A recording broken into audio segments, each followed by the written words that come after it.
Hello, everyone, and welcome to episode 16 of the North Star podcast. Today, we have a special guest here. Her name is Catherine Dunbar, and she will be sharing her story on, how she got to where she is in her journey. I won't spoil anything quite yet, but I'll have her take it over and just explain her story of fitness, nutrition, and yeah, Catherine, thank you so much. Thanks for having me. So I am super excited to be here, and I think today we're going to talk about my journey. And one of the big things that I guess I've kept more to myself and to like personal friends and family is that one of the tools that I've had in the past year and a half to get to where I am is that I had bariatric surgery in June of last year. Okay. Yeah. And I want to touch on that a little bit later, but I just want you to explain why you decided to get to a point where you started your journey. Like what was there a moment? I know there's some people that have like specific moments in their life where, they have some aha moment or, something health issues come up. Like, was there anything like that for you that you got started? For sure. Like definitely health issues were definitely coming up. So the last time I weighed myself, I think I was like 315 pounds, and that was terrifying. And then I just stopped. Instead of like facing that, I was like, I'll just stop weighing myself and it'll get better. So just magically. I was like, we'll just stop looking at that number and it'll be fine. But there was a lot of things. Like I would walk up our stairs from doing laundry and I'd have to like sit down and like, because I was so out of breath and like couldn't tie my shoes anymore because I was too big to bend over. There was things that just, as I got heavier and heavier, my health started to decline. I was having trouble sleeping because I wasn't breathing properly. We noticed that I was starting to get really sick and lethargic. So that was one of the main reasons that I started going to the doctor, because my husband's like, you're 31. Like, how is this? How are you more unhealthy than I am? Mm-hmm. And we have 5 kids, and that's a huge thing too, right? Like when you have that many children that you have to take care of, sure, you want to be healthy and you want to be able to do things for them. And I think just in general, like I just wasn't happy. Like I just, you'd wake up and you'd do your normal routine, but I just wasn't enjoying my life. And I definitely had tried in the past to lose weight, and I'm a very impatient person. So I would eat healthy-ish for 2 weeks, go to the gym all the time. And because I didn't lose 100 pounds in 2 weeks, I was like, well, it's not working. I'm out. I'm going to go to McDonald's and I'll see you later. So it definitely got to a point where, the doctor was like, your blood pressure is really high and you're well above what you should be. I think it's time that we start looking at some serious, things that we need to do to get you back to where you should be. I know you had mentioned, we kind of talked about this off the podcast, but you had mentioned, you got to a point and you just mentioned like 315 pounds was it your heaviest? Is that what you I don't know that it was my heaviest. It was the heaviest that I personally saw. Okay. Yeah. So at that point, what kind of led to that? Like, was there any things that, growing up that you had anything with food, like relationship with food, like what kind of led to that point? Was there anything that had kind of deterred you from, starting before in the past? Like what were some of the things that you struggled with? Oh, for sure. Getting to that point. I think growing up, I had a mom who was very fitness oriented and very food oriented. I constantly heard that she was fat, and she was like 120 pounds, and I was always bigger than her. So I'm like, well, if you're fat, then what does that make me, kind of thing, right? Okay. So growing up in that environment was really hard. She was very like no sugar, no wheat, no dairy, no anything, which was great. Like she made great food. But then when I grew up and became on my own, then I was like, well, now I get to choose and I get to control. And there was a point in my life where food was almost a punishment, I guess. Like if something didn't go well, then food was kept from me. And so, when I became an adult, then I was like, well, now that's what I have control over, because it's something I never had control over as a kid, I felt like.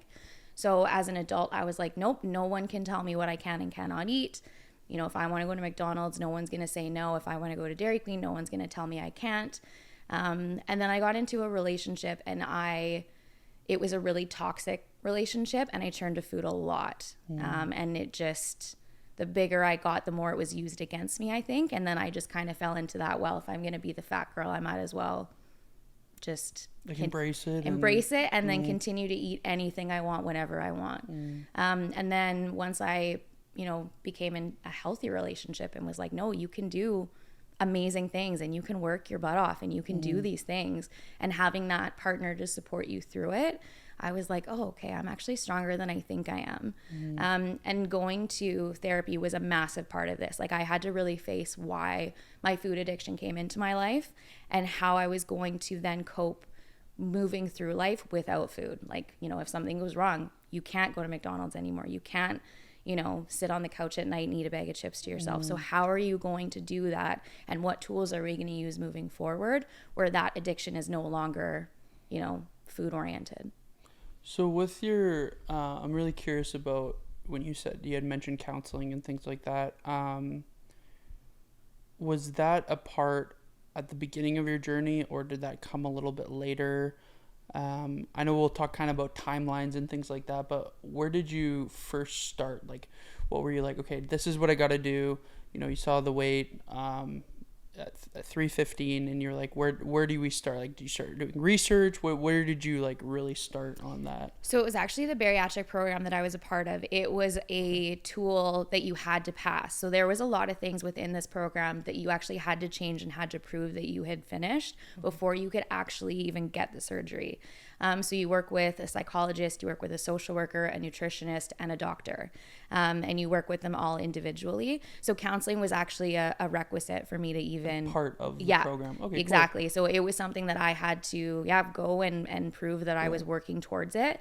So I'm very grateful for that. I'm grateful that I was kind of put in that position where I really had to face it, because I don't know that I would have been strong enough to do it on my own. Okay. I was kind of enjoying being in denial and just, no, everything's fine and I'm good. And so, yeah. Like just being able, I can maybe next year. Yeah, exactly. Maybe next month. Right? Totally. Yeah. Okay. So let's hear kind of how it started. So do you, apply, obviously, like, I'm guessing your doctor, I don't know too familiar on how you get into this program. Like, can you explain a little bit more of like how you get into the program? How does it work? How do you, go about it? Like, what are the requisites? Like, just kind of a breakdown for people to understand, and for me too, to really understand the whole, because you lived it, right? So you know the ins and outs. So. Absolutely. So I'm going to talk about my personal experience. Everyone's is different. There are a lot of different ways I think that you can go about getting bariatric surgery. Okay. So for anybody who had a different journey, that's great, but I'll just talk about how it went for me. So my GP and I worked... before you even can be referred to the program, you have to have worked with your doctor and tried to lose weight a multitude of different ways. Okay. Cool. Okay. So your doctor is not... my personal doctor anyway was like, nope, there's a lot that you have to do before I'm just going to say, you know what, like, here you go. Yeah. Here you go. Just take this here's tool your and you're good. Yeah. So my doctor and I had done like keto. I did Weight Watchers for a little bit. And again, like, you're writing everything down, you're weighing in, you're proving to your doctor that you're actually trying. Because the biggest thing for them is that they don't, or for my doctor anyway, he was like, I want you to work at it. Like, this isn't just, you got yourself here and now you're going to jump into a surgery room and it'll be fine. So you do have to do a multitude of different diets, and there's a lot of blood work and stuff that goes into it, because they check your thyroid to see if there's medically anything going on. So once we were done that, my doctor was like, okay, I'll refer you, but it's a 3-year wait list. Wow. And you're like, okay, cool. So he referred me, and 3 years went by, and every once in a while, like, it would be in the back of my head. And because there had never been a phone call, I was like, I wonder if he even actually did refer me, like, or if it was just, I'll do it, but you have to keep working at it. I just want a quick question. In that 3-year period when you're waiting, like, what's your mindset? I think that's really cool for you to, like, you're like waiting for 3 years and you're like, I know you had just mentioned, like, is ever going to happen? Right. But how did you, like, what were you doing in those 3 years? Like, were you doing the same things? Were you, following different diet? Like, what were you trying to do in those 3 years waiting to be part of the program? I think the first 6 months I continued with Weight Watchers and I was trying really hard. And then again, I'm a super impatient person and I hadn't faced any of the reasons why I was eating. And then the next 2.5 years, I just got heavier and heavier. So it just inclined. Okay. Totally did. Like, I was like, nope, it's never going to happen. He probably didn't refer me. I can't lose weight on my own, so I'm just going to be fat for the rest of my life, and I'm totally fine with that. And it just kept snowballing And it and snowballing and snowballing. Yeah, exactly. Yeah. So then October of 2022, I got the phone call that said, "Hey, are you still interested?" And I was like, yeah. You're like, hey, they didn't forget about me. I was like, that's crazy. I was like, I actually get, it's my turn. That's so cool. So she said, there's an orientation next month that you'll be a part of. So it was the beginning of November. Okay. And then I had reached out to a support group on Facebook that was a part of this program. And I just said, what are the biggest things that they're going to ask me to do? I'd like to kind of get a jump start on things. So one of the things is, you really have to up your protein. Like you're having like 100 to 125 grams of protein a day. I, at the time, didn't understand why. I do now. And it was a minimum of 30 minutes of exercise a day among anything. Just even going for a walk. Just like just move your body. Just move your body for a minimum of 30 minutes a day. And so I had told one of my girlfriends about it, and she was a member at the lab at the time. And she's like, come to the lab with me. And I was like, you're joking, right? Like they're going to laugh me out of the door. And so she's like, just come to a boxing class with me. Like the instructor's amazing. You're going to love it. And I was like, I think you're crazy, but sure. Like I have I'll come. Yeah. I have to start doing something. And so I went, and of course, Dylan is incredible. Anybody who's met Dylan, he's just the sweetest human being in the world. And I'd emailed the lab before too, and just said like, hey, like this is what I weigh. Like, is this even possible for me to do, or should I think I remember seeing that email. Right? Because I think it was you that I was emailing. Yeah, it was either myself or Vic that would have replied, but I'm pretty sure I remember seeing it, and I think the reply was like, no, like, come on, like, I remember seeing the reply, and it was like, yeah, just come by, like, no matter what your, like, skill level, whatever, like, we'll take care of you. I remember, like, chatting about, it's kind of funny that you say that now that I'm reflecting on it, but yeah, the email was, you were like, just come, like, don't think twice about it, come, you're good. And of course I walk in, and Dylan's like, big smile, and he's like, hey, I'm Dylan. And it was really, the class ended up being amazing because it was my girlfriend and I, and then Dylan was instructing, and then there was only 2 other people, and one of them was Coach Leanne. Oh, nice. And so it ended up being super great. Dylan was like, go at your own pace. Like, if you're tired, take a break. Like, I'm not going to stand over you and be like, you have to keep going.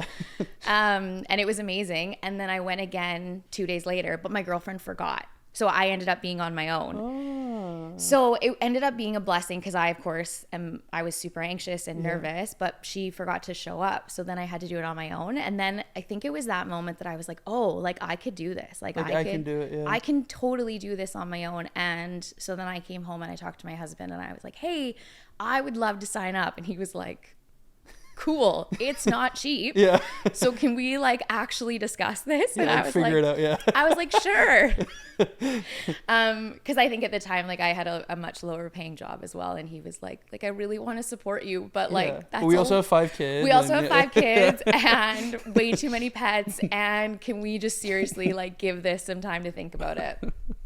And but he was amazing. He woke up the next day, he's like, you know what, I don't know what I was thinking. Like, of course, like, absolutely, whatever we need to do to help you get healthier, I'm in. So then, of course, he gave me his credit card, which is great. Although now he thinks that because it comes off of his credit card, he gets all the prizes from the sticker challenges. So I signed up, and I was like, okay, like, here we go. Because if you're paying that much money to go to a gym, you better show up. Yeah, you better go. You better like commit. So at this point in I just want to timelines here. So you get the call in October 2022. Month later, November, you have a orientation. In that timeline, were you working out still, like, before the orientation? Totally. Okay. So that's when I started going to the lab, was when I got the phone call for the orientation. Okay, cool. You had to drink, I think it was 3 liters of water a day. So I, of course, ordered one of those massive jugs off Amazon and was like, let's do this. So in that month, like, I upped my protein. I started working out at the lab, started drinking water. Pop was a massive thing for me. I loved pop, and not like 6-7 cans of pop a day. And that was just something that you had built as a habit. Oh, totally. Like, most people have like a coffee in the morning. I would crack a Coke and like just be happy. Like, just that was just my like, go-to. that's my thing. So obviously that had to be cut out. And so I said to myself, like, let's just do small things in the beginning. So I would say, okay, so if I drink my 3 liters of water, then I can have 1 can at the end of the day. Yeah. But then I got to a point where I was actually so full from water that I didn't want it.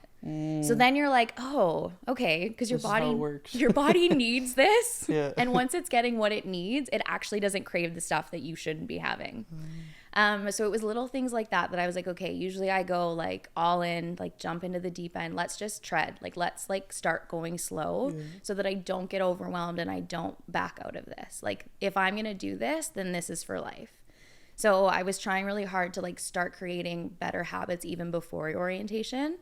And then, November 1st of 2022, I had orientation, and it was a 2-hour meeting. And they lay everything out for you. Like, this is what your life is going to look like. This is what it's going to entail. Can you handle it? And if you can, then we'll start the process. That's cool. So, okay, so you're in that meeting, the 2 hours go by. What's next after that?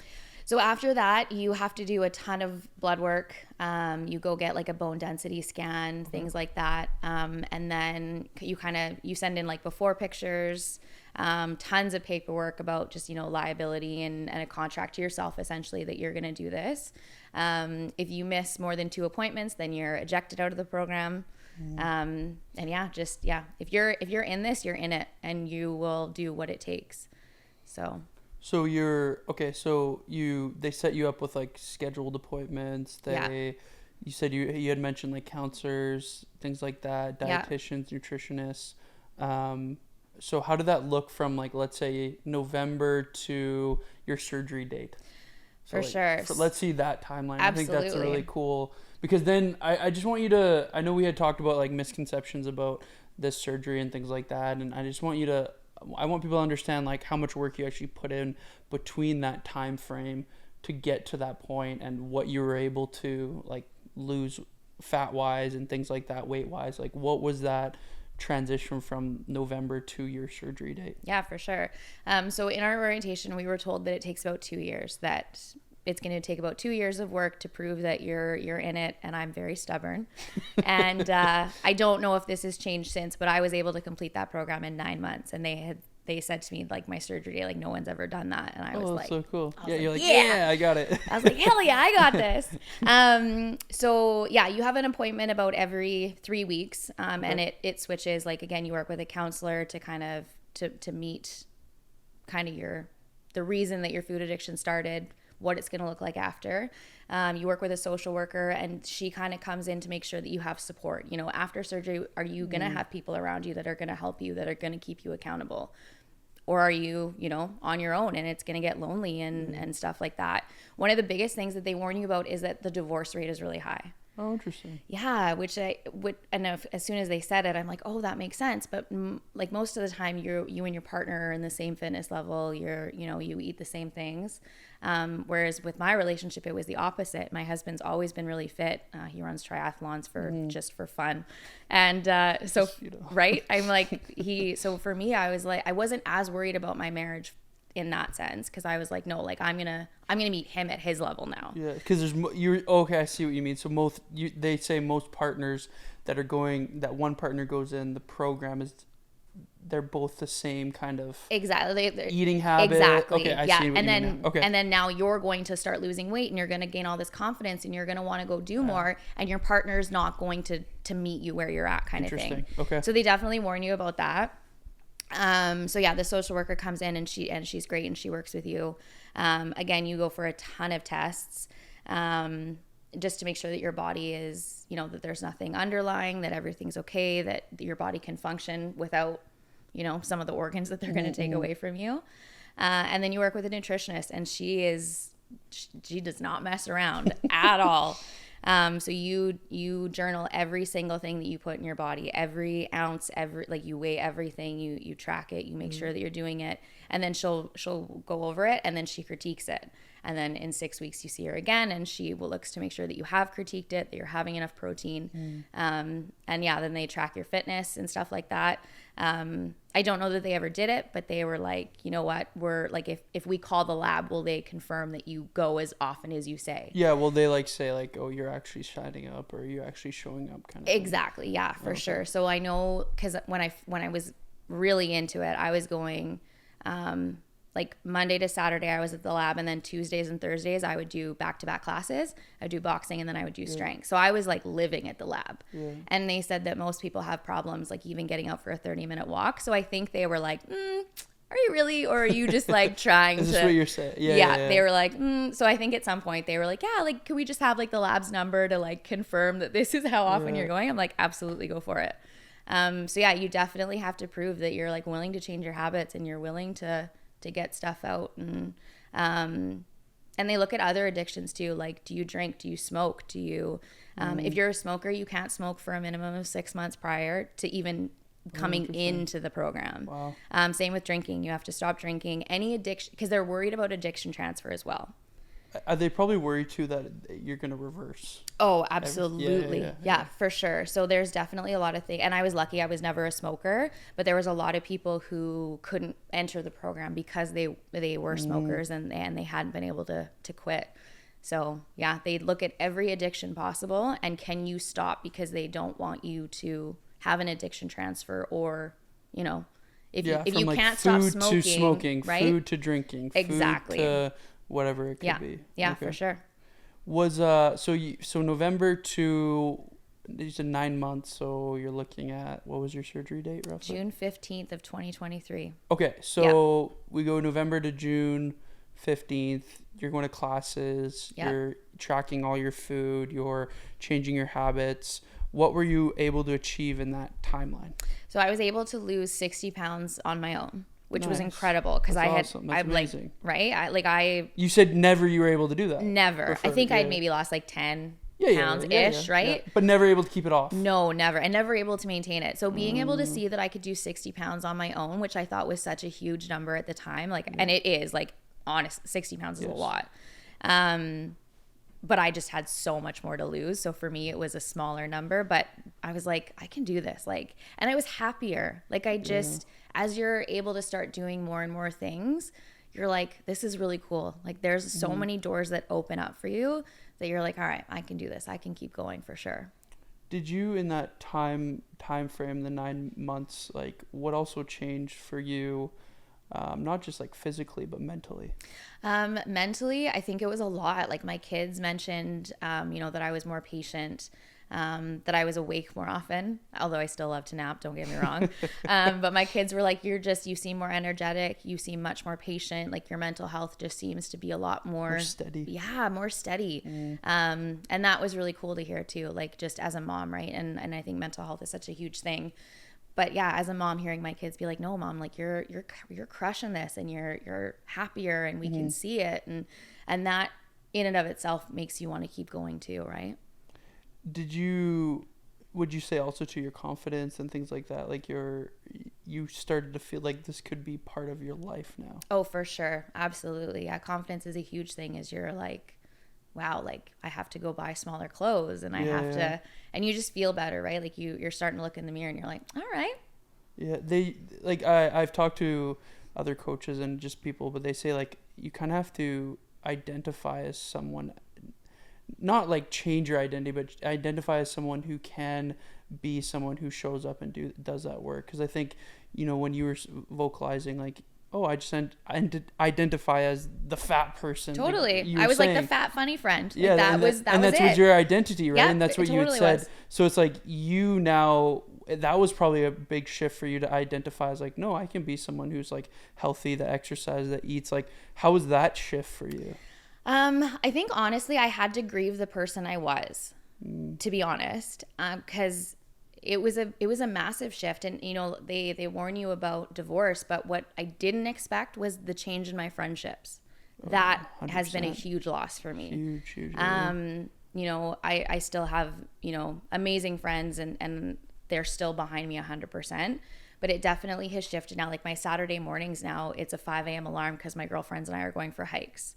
And so the friends that, a year and a half ago, it was laying on the couch watching movies. Those friends I see less, which is really hard. But I understand that, getting up at 5 a.m. and going for a hike isn't for everybody. Yeah. But it's something that I truly enjoy now. So that has been a big loss. And again, just grieving who I was and kind of rediscovering who you are. Like, what are my hobbies? What do I like now that I kind of have an endless option of things to do in my spare time? Yeah, you probably feel like more freedom in a way too. Oh, absolutely. Because you can do more. Oh, for sure. Less pain, more energy. Yep. Better confidence. Yeah. Just overall, like your well-being is different. There's things that I have done in this last year that I never thought. Never. Yeah. Never in a million years would I thought. Like, I ran a half marathon in May. Like, what? Like, yeah, you even like you said, you look back 2-3 years ago, you would have never. No, I couldn't walk up my stairs. Yeah. How was I running 21.1 kilometers? And now I'm like, yeah, no, I did that. That's really cool. Yeah. So leading up to the surgery, I think that would be cool to talk about too. So I want to talk about, now we've understood the last 9 months between those two, the first meeting and your surgery day. But what did the month leading up to the surgery look like? Like, do you get a call? Do they say like on May 15th, they're like, hey, your surgery day is in a month? Like, pretty much, yeah. So how did that all look, and what changed nutritionally? I know we talked a little bit about, what your intensity of workouts should be around that time too. So like, what was that shift in the month leading up to the surgery? For sure. So you pretty much get a call and they're like, this is your date. If you can make it, great. If you can't, then that's about it. I think there's very little exceptions as to why they would let you decline it. And I was extremely lucky. The harder you work in that period before your surgery, the less your pre-op diet is. So there are people that are in the program that had to do like 8 weeks of a pre-op diet. Because they had more like body fat to lose. Exactly. Yeah. Okay. And then sometimes you get to choose between a liquid pre-op or a food pre-op. If you have more to lose, then you're just told that it's going to be 8 weeks of liquid diet, which I can't even imagine how difficult that must be. Yeah. I was extremely lucky. I only had to do 2 weeks of a food diet. Leading up to my surgery. Yeah. Okay. And the biggest reason is because they need your liver to be as small as possible. I guess the liver can get in the way of the surgery, so they need it to shrink as much as possible. So I was extremely lucky. My liver looked really good. They weren't really worried about it. So the doctor was like, you can do liquid or food, whichever you prefer. And I was like, I'm for sure doing food. Yeah. And then you have a very strict diet. Like, it was oatmeal in the morning. I think it was like vegetables for a snack. And then lunch was chicken and rice. And then dinner was salmon and green beans. And that was it. Like, it was a very strict. Yeah, they want to keep inflammation down. They want to keep everything before you go into the surgery. Yeah, for sure. And I think it was 1,100 to 1,100 calories. So I definitely felt tired. Like, that's. And we had chatted about this. We did. Yeah. Yes. So I definitely slowed up at the gym for sure. And you were like, it's okay to slow up. Like, you'll be okay. Yeah. Don't lift as heavy. It's going to change, and that's okay. Right. Yeah. Like, at that point in the journey leading up to my surgery, they knew I was willing to do the workouts. Mm-hmm. And so now it was more about food and making sure that everything in my body was ready to go. And that you were healthy leading up to the surgery. Yeah, for sure. So those 2 weeks leading up were definitely a shift because, I was tired. I wasn't able to go to the gym as much. So then I'm missing the gym. So that was definitely a struggle too. And you're just anxious, right? Like, you're trying to get the house prepped. You're trying to get your family prepped as to what the next little bit's going to look like. Because you're off for 6 weeks.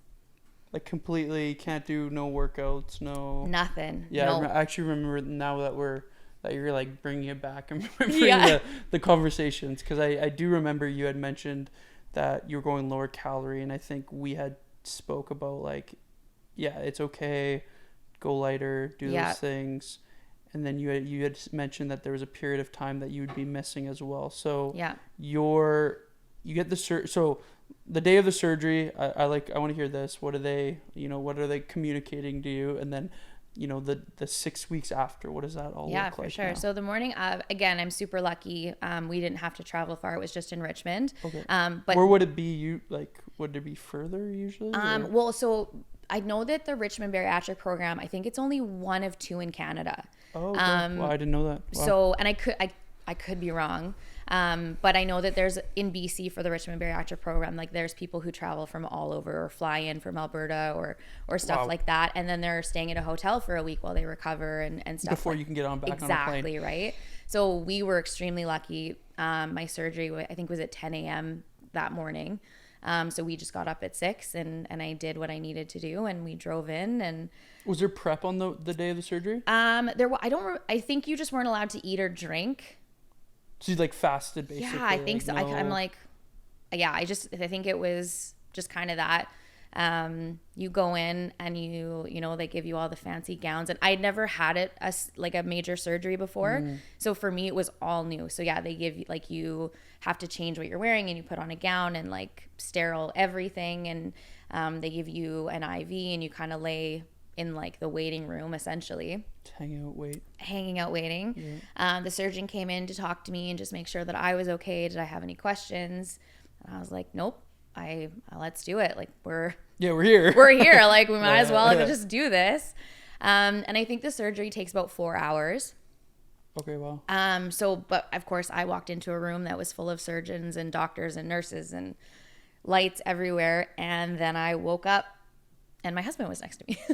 It's a crazy, I've been like knocked out too, like put under with a surgery, and it's the weirdest thing. It was really like, weird. They count down. They're like, oh yeah, count down from 3, and then you're just done. Yeah. You're out, right? So what are there? I just want to. Is there any? What kind of complications could happen during surgery? I think there's a lot. Like, obviously the major one is passing away. Yeah, I think that's very, very slim, but always a possibility. Yeah. So they do warn you about that. So that was one thing that my husband and I did too. It's very morbid, but like, we made sure that he had access to all my bank accounts, and we made sure that the vehicles were in both of our names and not just mine. And so we did do a lot of that. Now that I'm like reminiscing back on it, we did do a lot to make sure that, you know, there's prep work. Yeah. Before, God forbid something happens, that like my will is in order, and, you know, he knows where everything is. And so we did do a lot of that. Of course, it's so slim. And also I think just nicking anything inside, right? Like, they warn you that, you know, there could be any amount of complications. The surgery that I had specifically, if they open you up and there's still too much fat, then they have to separate it into 2 different surgeries. So I knew that was a possibility. Luckily I was healthy enough that they were able to do it in one go, which was nice.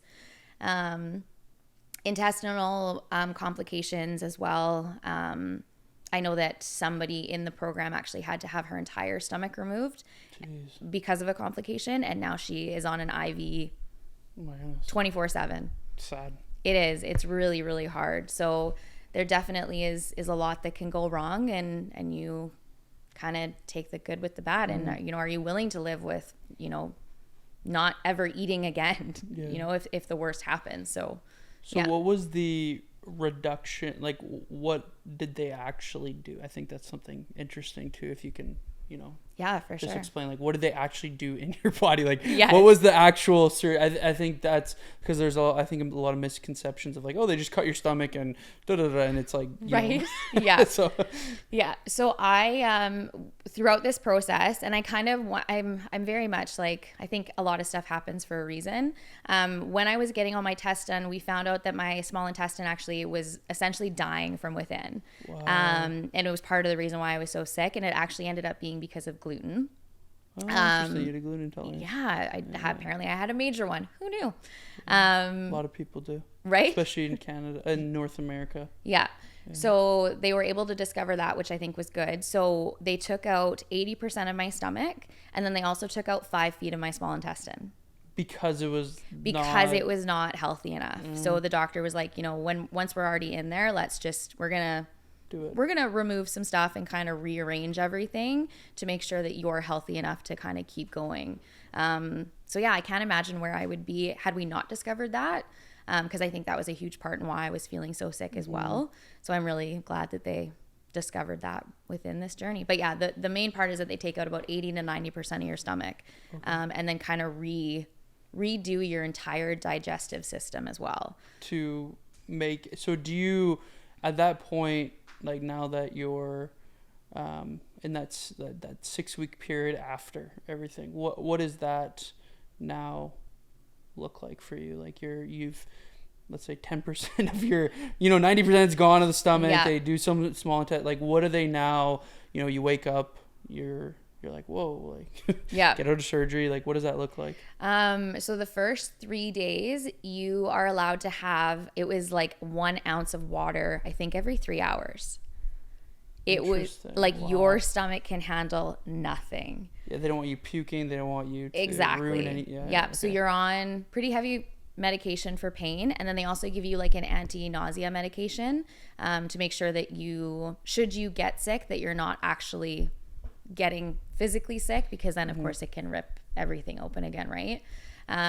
So yeah, you just kind of sip on very, very small amounts of water for the first couple days.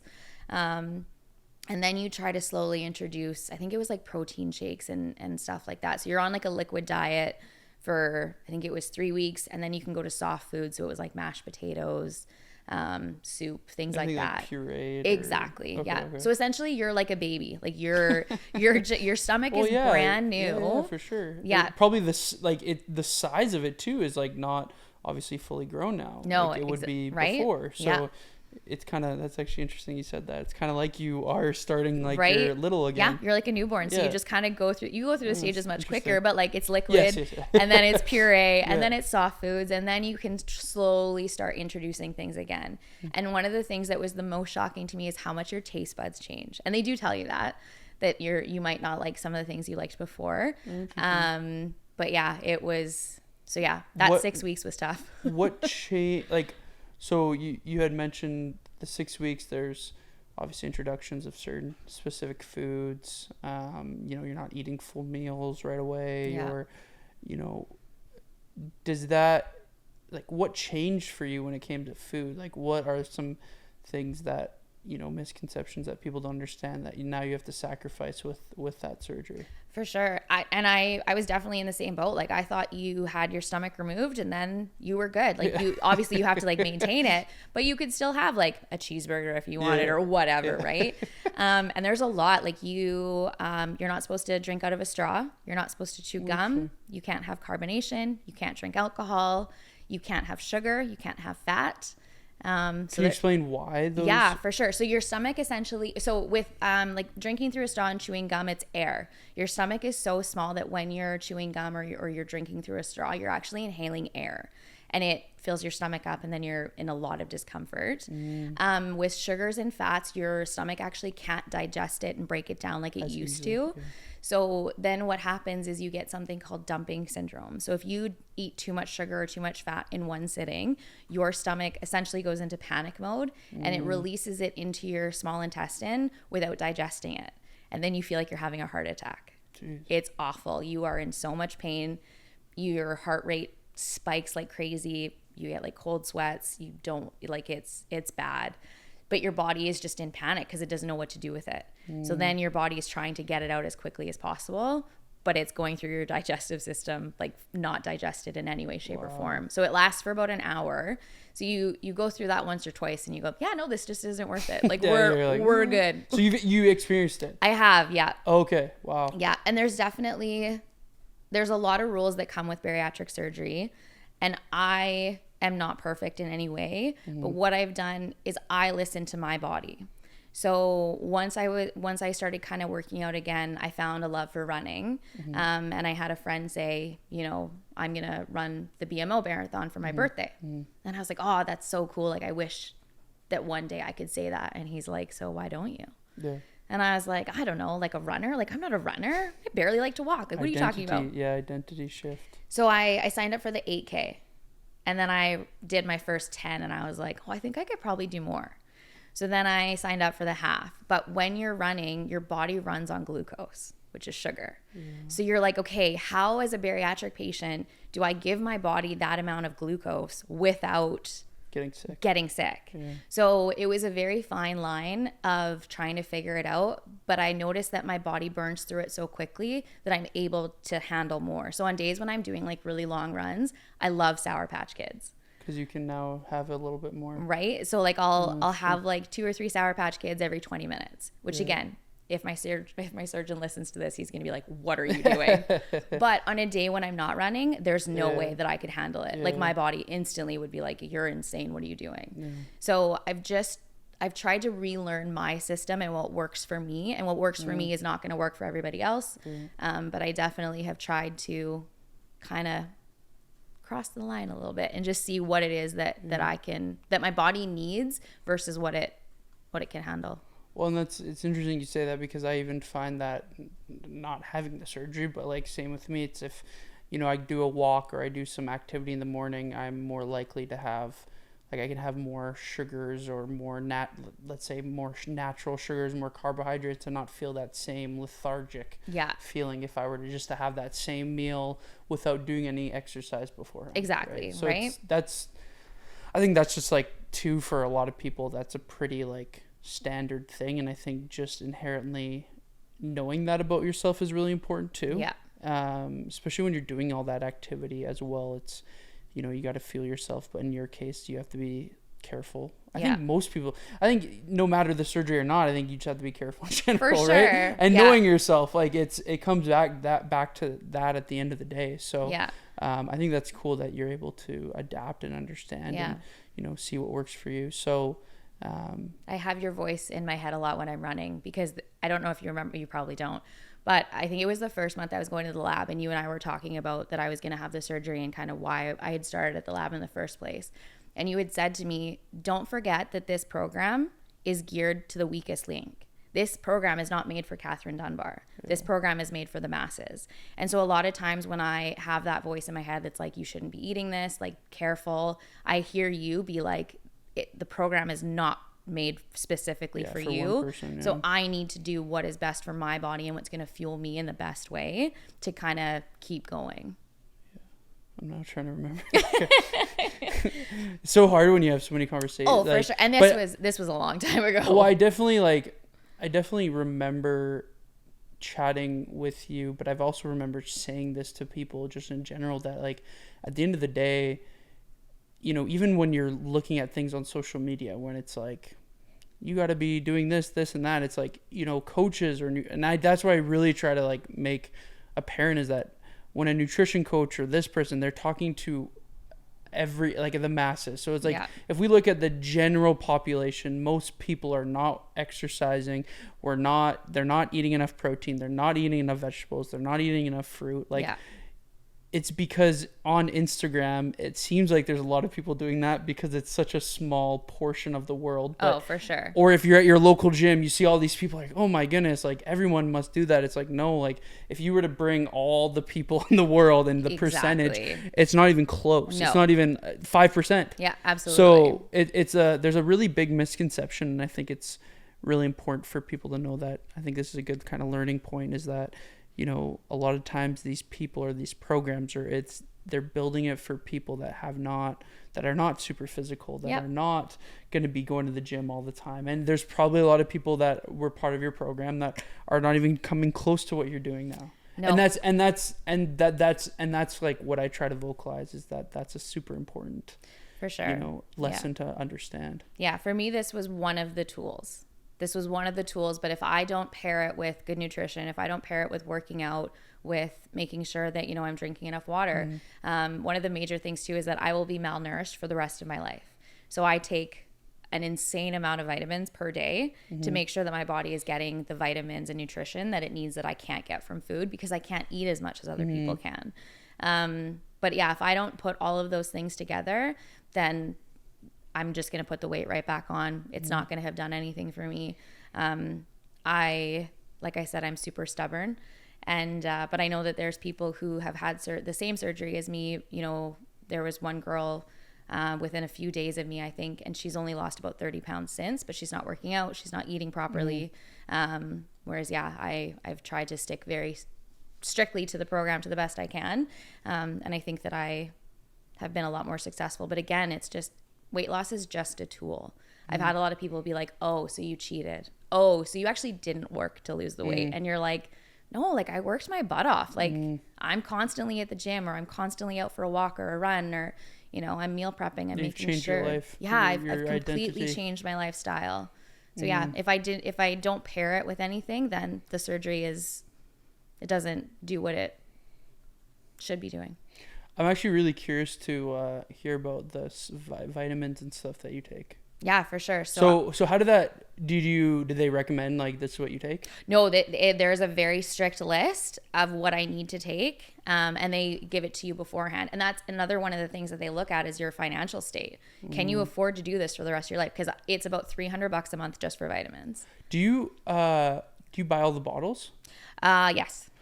You should. You know what you should do? I know what you're gonna say. The vitamin pack? Yeah. Yeah. Okay. I do that. I was just like, I was thinking of that. I was like, that would be like save you so much time and right? So much because energy. And money too, because what they do is like, instead of buying the bottle, you're just buying it for the month. So they give you like a price per supplement for that month. Oh, okay. So it's like, let's say you have vitamin D, vitamin C, vitamin A, all these different vitamins, they price it out to be what it would be per month. So instead of you having a ton of different bottles and all this, it's like they give you a blister pack, you take it in the morning, you take it at night, whatever you, and it's done. Like nice. it's just months. So for sure. I don't know if that'd be something. Some of it for sure. Some of them are prescription because the dosage is so high. Yeah, that's fair. So some I couldn't, but so I take like 3 calcium pills a day. I take vitamin A, vitamin D, vitamin B1, vitamin B12, iron, calcium. I think that's it. But I take like 4 pills in the morning, 2 at snack time, 3 at lunch, 2 at snack time, 5 at dinner, 2 before bed. Yeah, and that's like one. I think that's super important that people understand too. Like that's why the word supplement, it's supplementary. Like it's not, and I think that's where the misconception is too. Is it when we look at supplements or we look at things to replace, it's like that's the first thing we look at, and then we go want to do exercise, and then we want to go.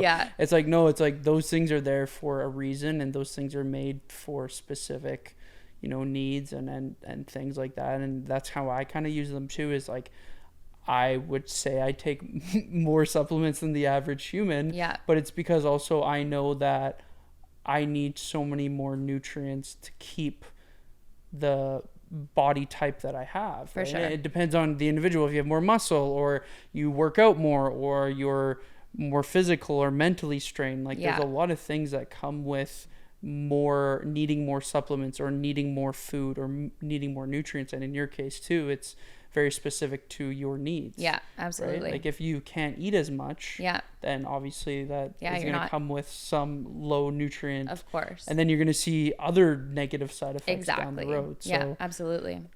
What, you don't have to say how much you're currently eating, because I think that's going to be dependent on the individual, and I don't think that would help anyone here, but I also don't want to, that's just something that's, I don't want to get into, but what is like a typical day of eating now look like for you? Like what can you eat? What can you not eat from the surgery? Like what are some things that come up?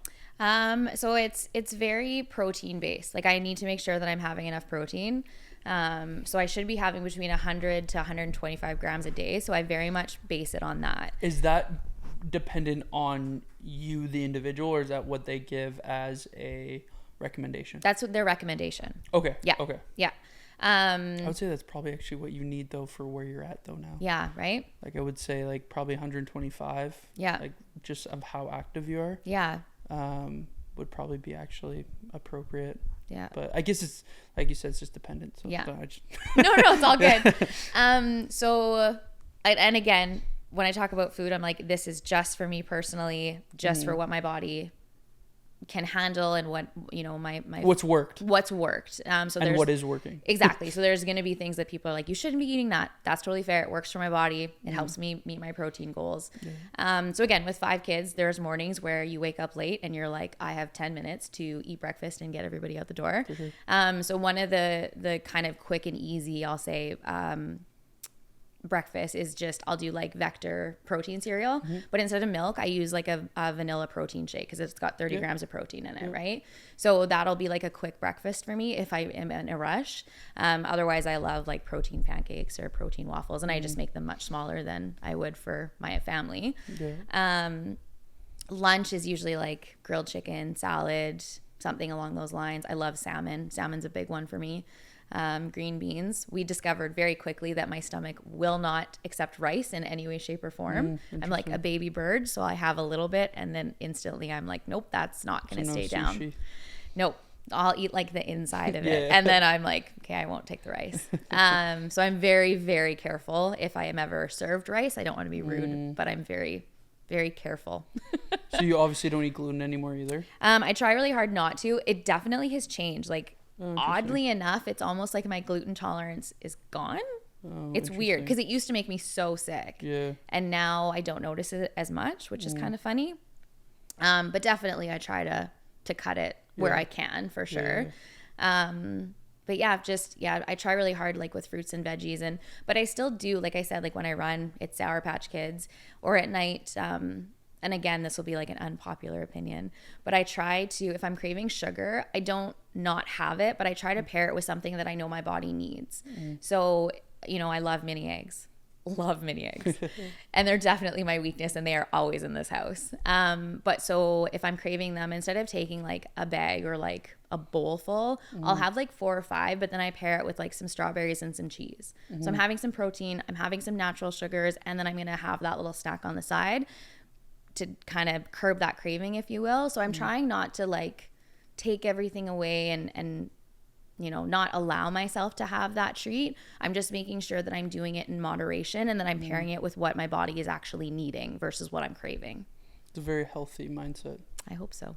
Yeah. No, I would say that's probably the best place you can be, in all honesty. Like, there's not really, from all the things you've said, if I were to be working like with you one-on-one, I would say like you're in a good place. Yeah. Like I see a lot of people that it's like, it's the vicious cycle of I can't eat this, I can't eat this, I can't eat this. They finally cave, and then they eat a whole pack of Oreos. Well, and that's the thing, right? Like if I'm craving mini eggs, and then I go, okay, well, I'm just going to have cheese, and then I eat cheese, and then, okay, well, I'm still craving it, so now I'm going to eat this, and then I eat that, and then I end up eating mini eggs anyway. Like and I've done that before, actually, where I'm in the kitchen and I'll want something, and I grab something of a healthier version, and then I put it back, and I'm like, I know I'm going to eat it anyway, so let's just, again, we'll minimize how much I'm going to eat of that thing I'm craving, and we're going to pair it with some protein. Well, because then you're like, and I think it's good that you said that, because this is the cycle I see with people. It's, like I said, restrict. Okay, I'm gonna have an apple. They have an apple. They're like, I still want the mini egg. Now I'm gonna have this, and then they have that, and then they're like, I'm gonna have a tablespoon of peanut butter instead of this. Now you're like 500, 600 calories deep, and then you end up having the mini eggs anyway. Exactly. So it's like, why not just, like you said, have some, and portion it out, and have it with something like that's gonna maximize, your digestion. If that's, like you said, a piece of cheese or some fruit. Instead of now of having 800, 700, whatever calories, you're having 200 maybe. And like, and that protein is going to help you feel fuller and for much longer, right? Like those empty calories are just you're going to keep eating because you feel full, right? So great. So pair it with that protein that's going to make you feel full while stopping that craving of the chocolate or Oreos or whatever it is that you're needing, right? You don't have to have 17 Oreos in one sitting. Like it's okay to have 2.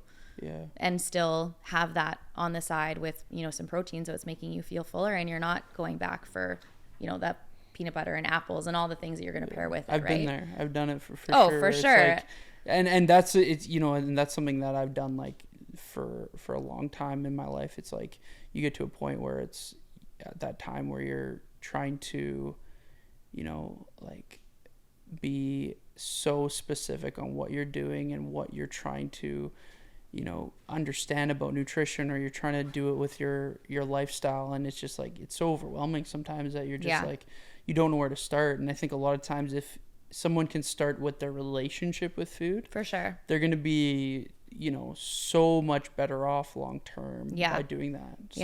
And I think that was a huge thing, like looking at my relationship with food, where it was stemming from, and different tools that I could look at moving forward.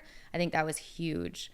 At some point in the 9 months I was in the program, my oldest daughter was in a car accident, and how she walked away from it, I will never know. Wow. And I remember pulling up to the scene, and it was like, her car was done, absolutely done. Had I not heard her voice, I would have thought that for sure she was gone. Wow. And so they monitored me for a long time. They were like, how are you going to deal with this? Like, what tools are you going to use to get through this? Because normally it would be food. And so, the dietitian was like, I was going to say you're good to go, and I'm going to keep you on for another 6 weeks just to make sure. So it's definitely, they definitely watch you and see, you know, what's coming up and what's going to happen. And yeah. Well, and so are they following up with you now? Like, do they follow up with you every year or? So they do, I think it was every 3 months. And then my last appointment was, I think last week, and they were like, you've officially graduated. So then they send yeah. Congrats. Thanks. So they send That's everything cool. to your GP, and then your GP follows up with you. I still do blood work every 3 months. Because What do they test for? they're testing essentially for all the vitamins and nutrients. Like, you know, they want to make sure that everything is staying to the best of where it can be. So I will do blood work every 3 months for the rest of my life, you know, making sure that if there's anything, I think everyone should. right? Yeah. So if there's any think that's like deficiency, we can quickly fix it essentially. So yeah, but other than that, So you said vitamins and stuff. I've gone vitamin D check personally, but I know you have to pay for it. Yeah. What is it? Are you getting like all your vitamin A? Like, yeah. how does that look like? So again, I think it's my vitamin A and my vitamin D that are prescription, because the dosage is so unbelievably high that you can only get it in a prescription. Do you know what is the dose? I think for vitamin D, it's like 10,000 milligrams, and vitamin A, I think it might be the same actually. I think they're both 10,000 milligrams. And what you buy in the grocery store is like 50 or 100. Well, yeah, vitamin D is usually in IUs. Yeah. Like Okay. the there measurement, you go. and so it's 10,000 per capsule. Yeah. Okay. Yeah. Usually you can buy like 20. I've seen 2,500. Yeah. And I've seen 1,000. There you so go. I guess you just have to take. But now you're only taking one pill, right? Yeah.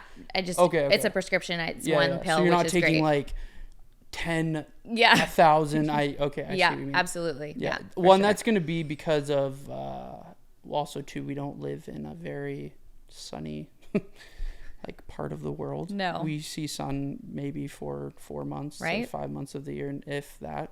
Yeah. So that's also going to be such a big switch for you. That's interesting. Yeah. So now, what does life look like? What does, after all the surgeries, the calls, you just graduated from your program? Yeah. You know, like what would you say has been the hardest thing, but what has been, you say, the most relieving thing about this now? Oh gosh. I think the hardest thing is relearning your body, relearning what you can and cannot eat. My portions again are so much smaller. I was at my girlfriend's yesterday for breakfast, and she got me like a normal size plate that you would grab. And I'm like, no, I need a little one. And she's like, oh, haha. No, I'm like, no, I'm serious. I only use small bowls and small like IKEA kid plates, because there's still that perception that we need to fill our plate or fill our bowl. So I only use small plates, because then my brain goes, oh, that plate's full, so you're going to be full. Whereas if I use like a bigger plate, then I tend to take more food than I can actually handle.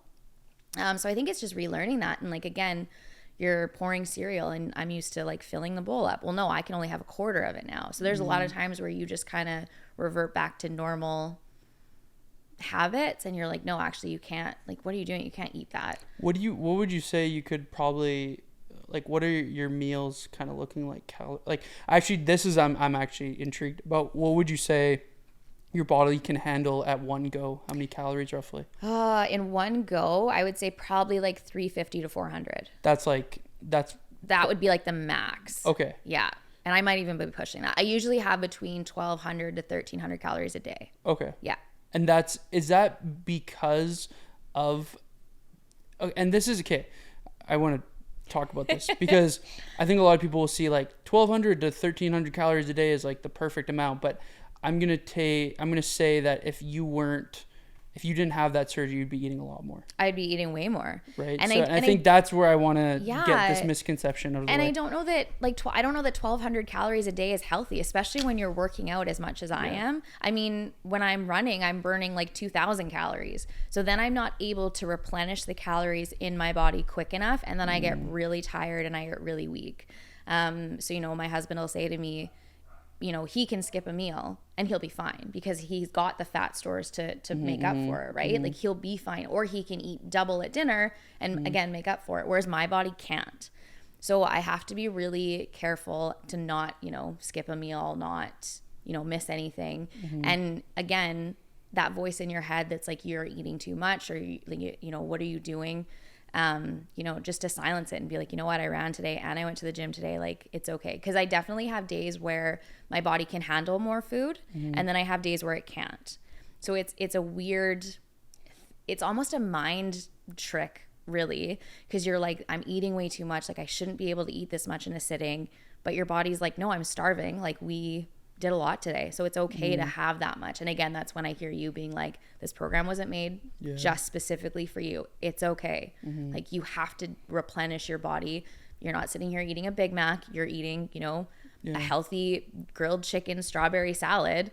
It's okay that you can finish everything that's on your plate right now. Well, it's interesting. You're naturally just doing calorie cycling. Yep. Like, Exactly. days that you have more activity, you tend to eat a little bit more. Days you don't. Like, it's just your natural way of like your body. And I think I would be actually very intrigued if you were to slowly have more calories in a day, but like almost. Have you heard of reverse dieting before? Have you heard of that term before? No, I don't think so.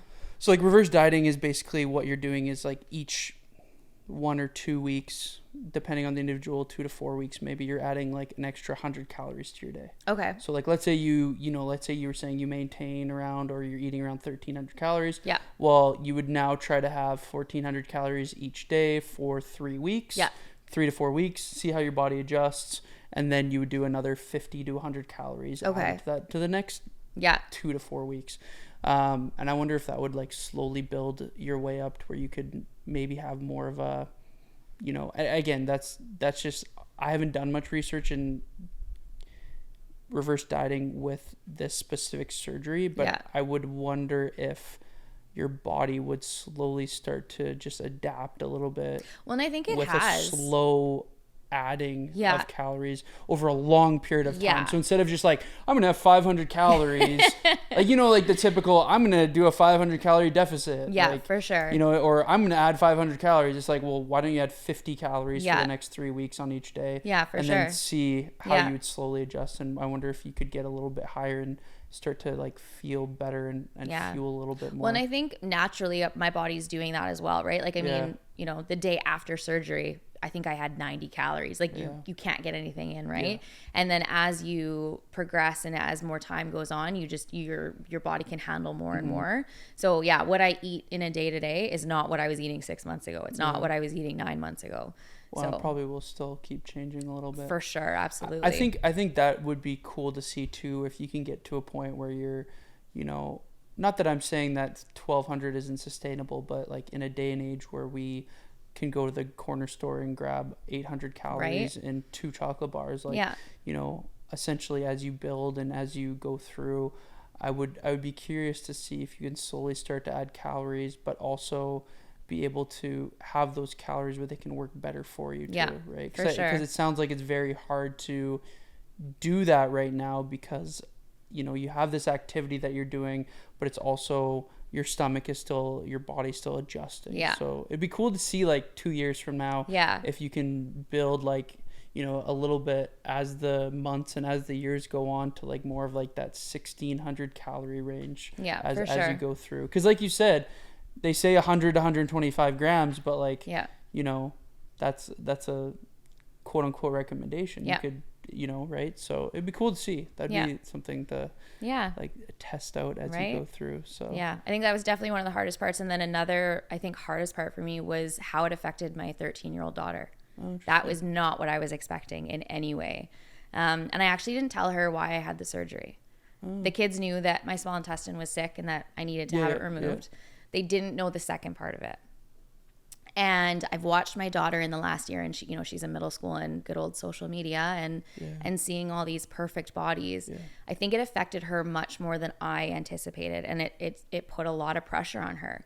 And I thought by not telling her about my surgery that I was protecting her, and I think it did more damage because she felt like she wasn't able to, keep up with me. And I'm like, sweetheart, like, you're 13, your body's changing, a lot will keep changing, and it will keep changing.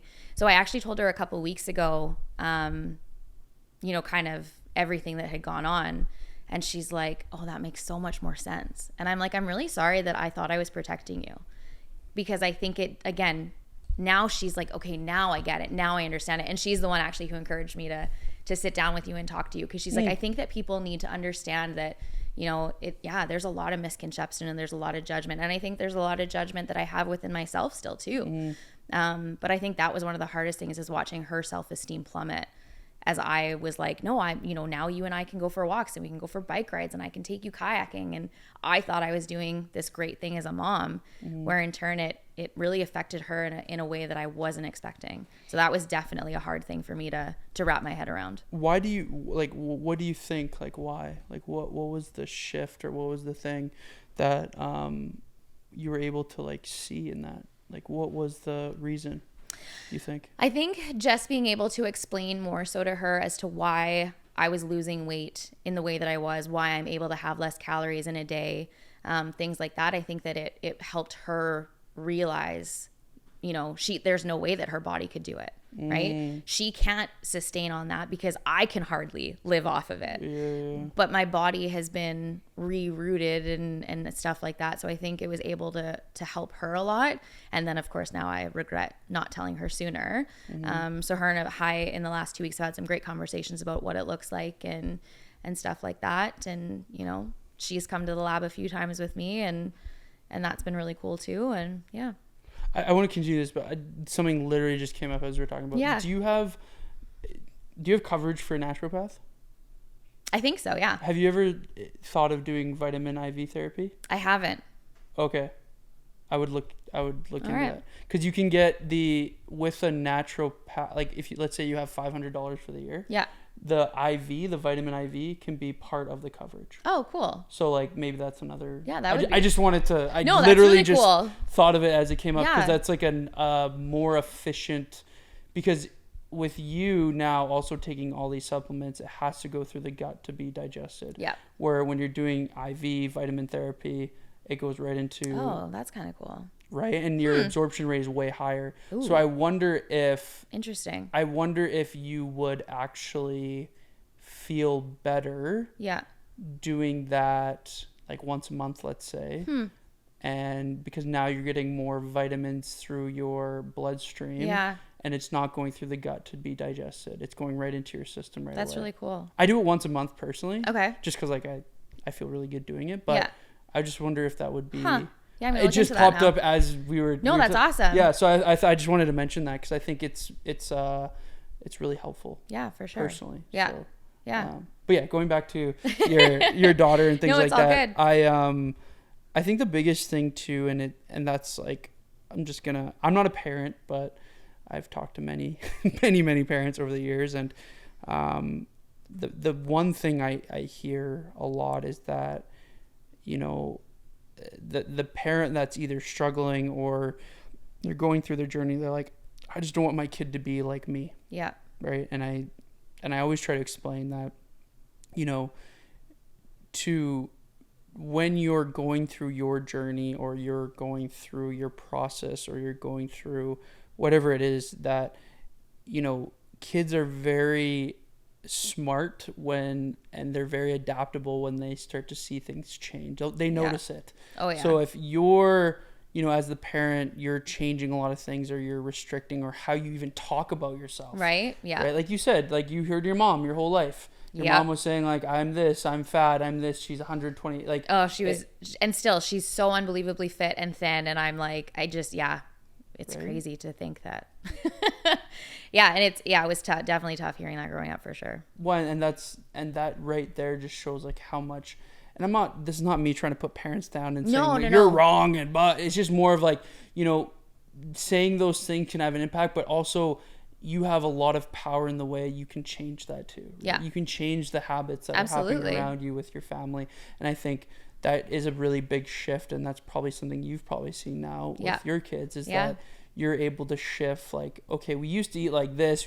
I used to have a Coke in the morning, right? Where now it's like, okay, like maybe let's try shifting like this. And I'm curious to hear if you've had anything like that, any aha moments with your kids now that you've kind of shifted like that. I think there's been a few for sure. Like, yeah, we eat out way less, and it's, you know, we used to eat out probably, don't know, 4 or 5 times a week. It was just an easy, like, oh, we're out, we're driving to soccer, we're driving to dance, let's just quickly stop. And whereas now it's like, no, before we go, I actually have to pack some snacks, and I'm going to quickly just prep us dinner so that we can eat in the car, kind of thing. And then it's, you know, I think it's changed my kids' relationship with me as well, because again, you know, hey, tonight, instead of watching a movie and, you know, eating junk food, why don't we go for a walk down by the river? Why don't we go for a bike ride? Why don't we, you know, my youngest son was having a really hard day on Tuesday, and so he came to the gym with me and, you know, let out some aggression pushing a sled around and, you know, things like that. So it definitely has changed my relationship with how we eat in this entire house, and how we look at things moving forward. What do you really want to take away for your kids that they've learned through you going through your journey? Like, what kind of message would you want them to really, like? That's a great question. I think just love yourself. And, you know, before you get to a point where you feel like there's no return, like, let's just talk about it. Like, just open communication is a huge thing in our house. And I just, like, if something's wrong, if something is not feeling right, then it's okay to talk about it. Because I think I always felt like I had to hide it all. And, you know, I needed to be super strong for my kids, and I wasn't allowed to break down, and I wasn't allowed to cry or have a bad day. And I think for me now, I'm like, it's okay to go through those emotions, and it's okay to have bad days, or, you know, but let's just talk about it. Like, let's see if we can work through it as a family and as a team, versus trying to keep everything to yourself and work on it alone and try to look strong. Like, it's okay. Like, we can go through really hard stuff together.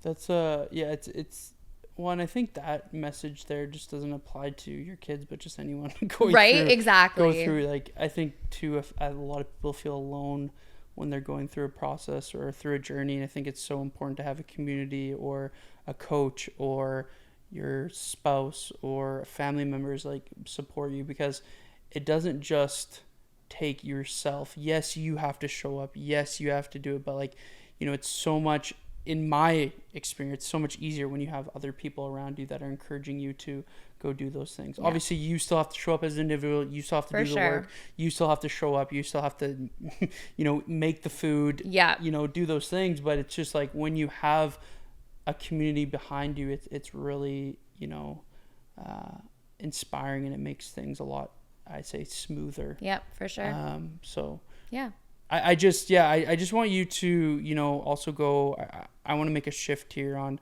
talking a little bit about, you know, the misconceptions behind this. I know that was something that you had messaged me about. And I also wanted to talk a little bit about, you know, things that I've seen and heard over the years, and my philosophy on, you know, these surgeries, or if we're looking at weight loss drugs, or we're looking at other things like that. But I just want you to kind of chat about, I know you had mentioned a little bit about some misconceptions, but I think there's some that I want to go back and forth with you on and talk about our views and things on that. So yeah, for sure. Even before I was accepted into the program, I think my views on it were extremely skewed too. Like, I didn't know the depths in which, you know, things change for you, right? I had no clue. So I think if you know, if people are listening to this, what I encourage you to do is just try to educate yourself more. You know, if you know someone who's going through it or has done it, it's a lot harder than you think it is. Like, your entire life changes leading up to it. You do so much work. And yeah, it's not a quick fix in any way. And yet, you know, that was one of the things that I was told a lot is, you know, oh, like, it's the easy way out. Oh, it's the quick fix. And, but yeah, it just, for me, it's a tool, right? Like, it's just, if I don't do the work, you know, physically, mentally, you know, nutrition wise, this isn't going to get me anywhere. You know, this isn't going to fix anything for me. If I still have a food addiction, that food addiction is not going away just because my stomach is smaller. You know, I'm still, you know, you're, like you said, right? Like, your tolerance can grow. So I'm sure that my tolerance could grow back for carbonation. It can grow back for sugar. It can grow back for fat. I'm sure that all of those things can come back. So if I'm not willing to put in the work and to really face, you know, what I've been going through and, you know, why I turned to food for so long, it's not going to help me get anywhere. I still have to show up for myself and my family and do the work. Well, I think that's the misconception, is that it's just like, that's just a quick fix. It's like, well, you spent, you know, you did 9 months, you lost 60 pounds, right? Yep. Right? Okay.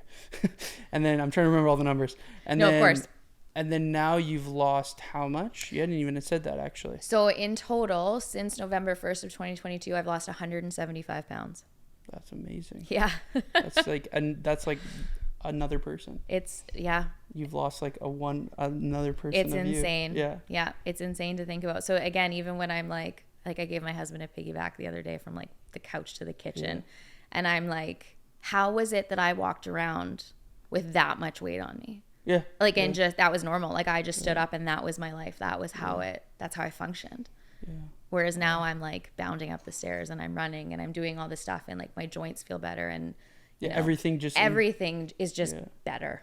Well, and you probably feel happier and like I you totally said, more confident and like you're more inclined to want to go do things and stuff like that. Yeah, so, absolutely. So, you know, what's some, I know we just touched a little bit on misconceptions, but like what are some that you've heard and what are some that we can maybe chat about how I view it as a coach, but you know, what you've heard and things like that. Yeah, for sure.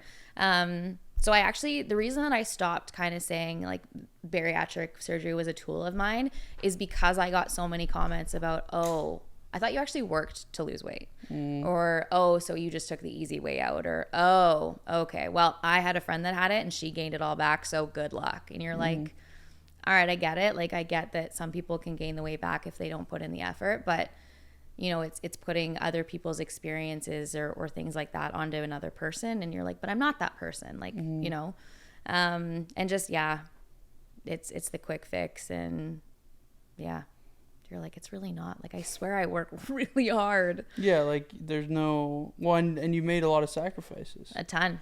Right? Yeah. And I think that right there just shows that you can still get the surgery and gain the weight back. You can, like, for sure. You have to.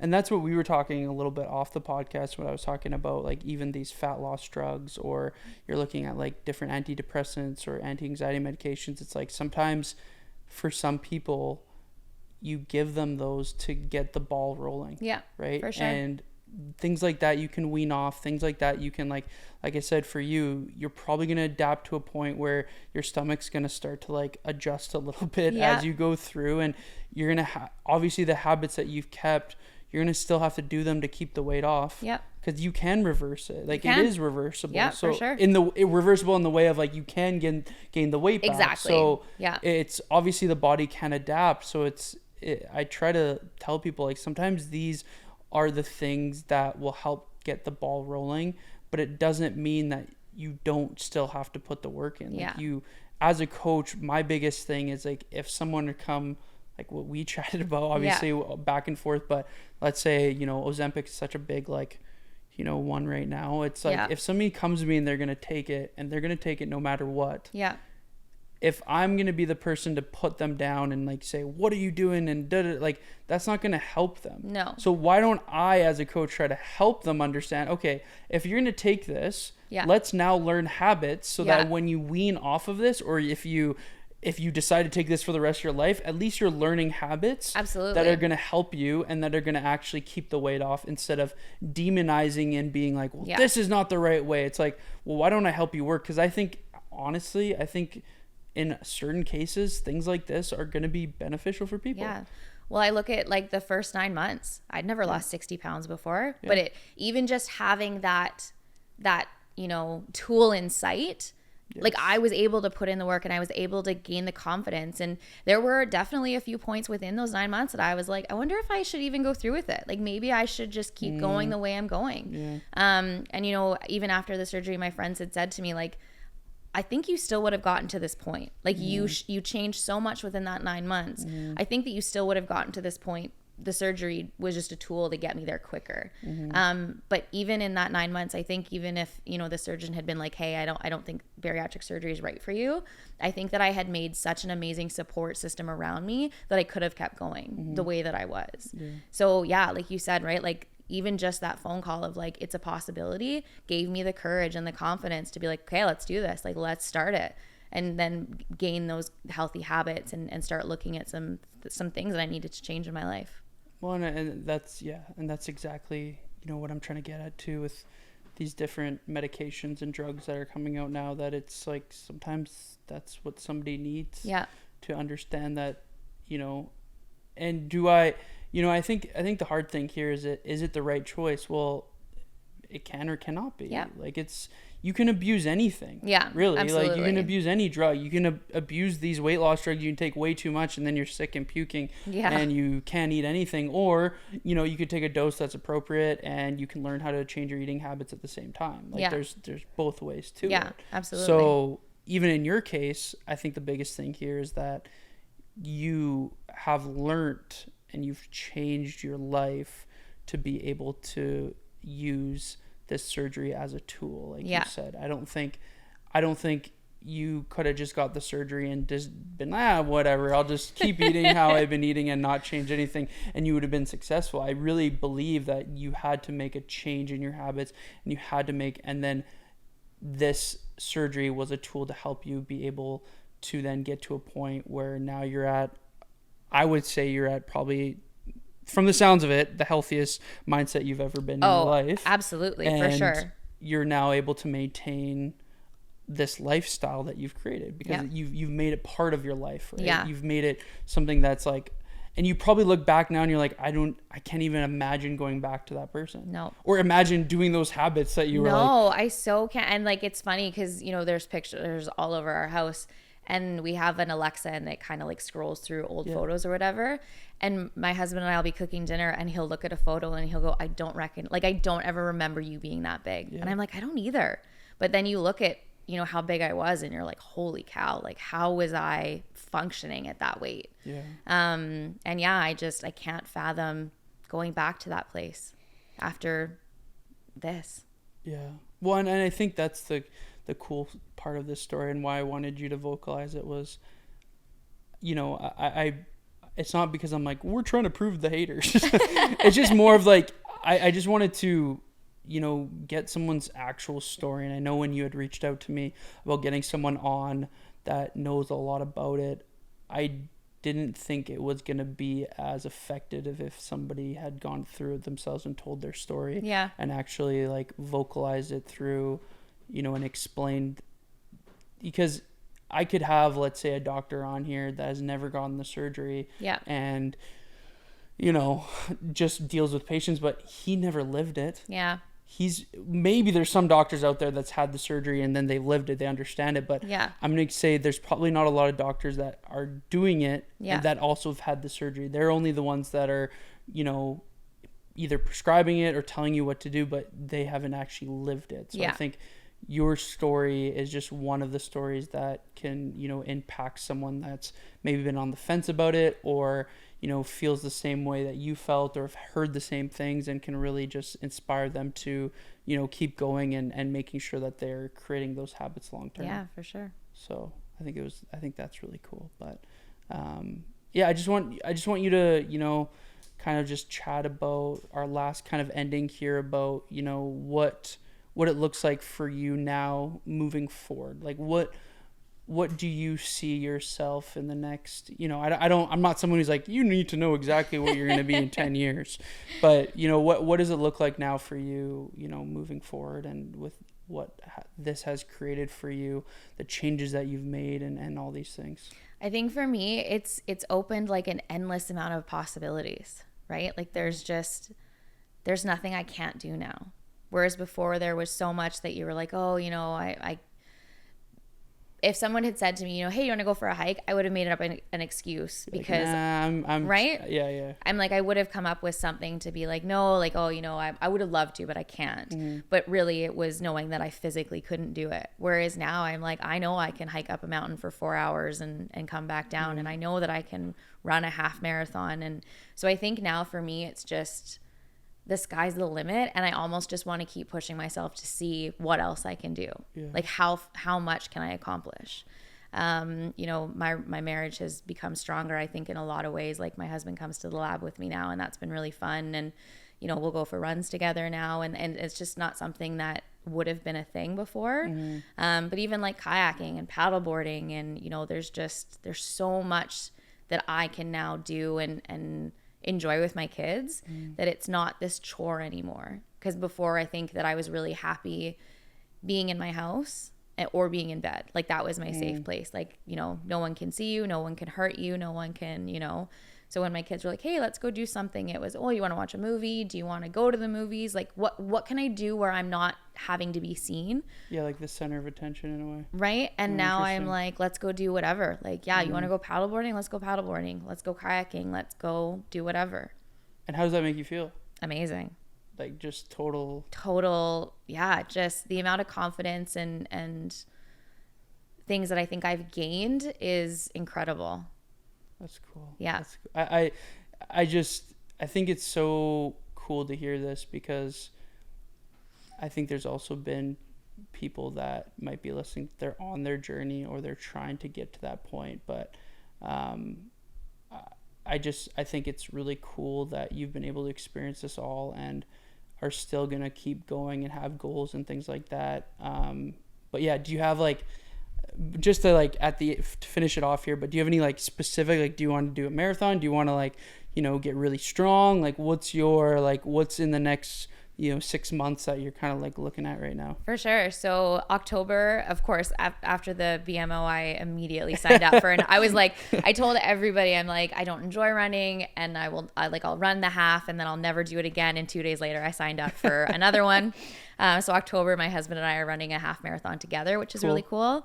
And then the BMO in May of 2025, I'll do the full. Oh, wow. Cool. I'll do the full marathon. So you're like now trying to, like, that's your goal, is like a marathon. A marathon. Yeah, for sure. Do you see yourself like wanting to get to a point where you're like, maybe scale back the running and things like that and do like more, like, I want to deadlift a certain amount, or is there like anything, or you're just right now you're set on? I think I'm just going with it. Like, what my body wants to do, I'm just going to let it do. Because again, even when I was going for the surgery, I never had a goal of running a marathon. That was never in my scope of things that I could do. So as I like start to uncover more and more things that I'm physically able to do and that I'm getting joy out of, then I'm like, okay, so now let's see what else we can do. Let's see how far we can go with this. So I'm like, I somehow managed to run a half marathon. Yeah. If you see the professional photos, I am crying as I cross the finish line because it was not easy. But I'm like, but I did it. Like, and it's so cool to be able to say it. And then I think just my goal is just to continue this healthy lifestyle for the rest of my life, and it's okay to have bad days, but like, just, don't let it get back to the point where it was, right? Like, just, to be able to live this life every day for the rest of my life is a dream all of its own that I didn't think was possible. No, I love that. Yeah. I think that's really, is there, and like, with all this being said, I think the biggest thing is that you've just changed your identity. Like, it kind of comes back to that. It's like, you don't, and I think that's the big message too with this, is that you don't have to hold on to an identity for your whole life. No. If you feel like, that is something that's unhealthy for you. Right? No, for sure. And again, like I just figured I'd be the fat, funny friend for forever. And that I was like, yep, that's fine. And, you see people on Instagram and on social media and TikTok and all that stuff. And, they have their before and after photos and you're like, whoa, that's crazy. But like, you don't know anybody who actually has been through it or done it. So I think it's really cool that, there's a few coworkers I have that are like, can I just have your before and after photos to put in my office to be like, okay, if she can do it, I can do it. And I'm like, yeah, for sure. Like, so it's cool to be able to talk to people and be like, no, like, this is where I was at and I was able to do it. So, if I can encourage you or inspire even one person to keep going, then I'm in. Well, I think the big thing with you in the before after is like, will the after, like, is the after going to be something that you follow through with? And I think I 100% believe that you will still keep continuing that. When you take a picture in 2 years from now, that after is still going to be that, like, you could change, obviously, of course, somewhat, but it's not going to be like, you're not going to gain it all back. I don't see that in you. You've built the habits, and I believe that you're going to actually, and I think that's the biggest thing is, when you see these before and afters, and I want to make this very clear for people too, is that like, you don't always see the after. Yeah, exactly. Right. And I think if you're going to do something like this, you're going to be someone, I just want to, make this message clear, is like, understand that Catherine has made a lot of different habit changes. Like, things have changed immensely for Yeah. you, and you've made the healthy habits to create, you know, a sustainable. So, you know, if you're looking for a quick fix and you're looking for like something, that won't happen. You're Yeah. not gonna be able to sustain it. And I think that's the big message here, is that the misconception about this surgery, or the misconception about these drugs or whatever, is that these are quick fixes, but they're not. No. You've had I would say 2 to 3 years of grinding through it, showing up to the workouts, doing the food, and you know, this is not just that, you know, quick fix at the end of the day. It's just a tool for me. Yeah. That's it. So I think that's what I really wanted to make sure that we vocalized. But before we end it, is there any things that, you know, you want to say at the end of it? You know, any last words, I guess, for the end of the podcast? I also always have someone plug their Instagram, or, you know, like if somebody wants to see a little bit more of your journey, or as they go through your journey, they want to kind of follow it through. Is there anything that you wanted off, or where can people find you? Yeah, as well? for sure. I think my message is just, like there's no quick fix. Everyone's like, oh my God, how'd you do it? And they're waiting for like this magical, you know, genie wish that I did. But no, like it's changing your entire lifestyle. But again, like if I can help anybody or support anybody, you know, I'm there, I'm in it. Like you can't do this alone. Don't try to. But yeah, if you want to follow my journey, my Instagram is Catherine.Dunbar, I think. I'm like, I'll have Jeremy put it in the podcast. It is private because of my job. But please, you know, if you want to follow me, by all means. Message Catherine, you know. Yeah, anything. There's also the transformation that we had posted on the Fitness Lab too. So, yeah, for sure. Yeah, you can find me there. That's a cool story too, I think, if you wanted to read that as well. So yeah. But yeah. Well, thank you so much for, you know, having this podcast with me and talking about your journey. I think it's going to be really inspirational, but I also think it's going to be, I really think it's going to, you know, be important for people to listen to this and fully understand that none of these things that we've talked about are quick fixes. Yeah, for sure. I appreciate you having me on and letting me share my story. Well, this was awesome. I really enjoyed this conversation, and I just want to thank you, Catherine, for being part of episode 16 of the North Star podcast. Thank you so much for listening, everyone, and have a great, wonderful day. Thank you. Thanks.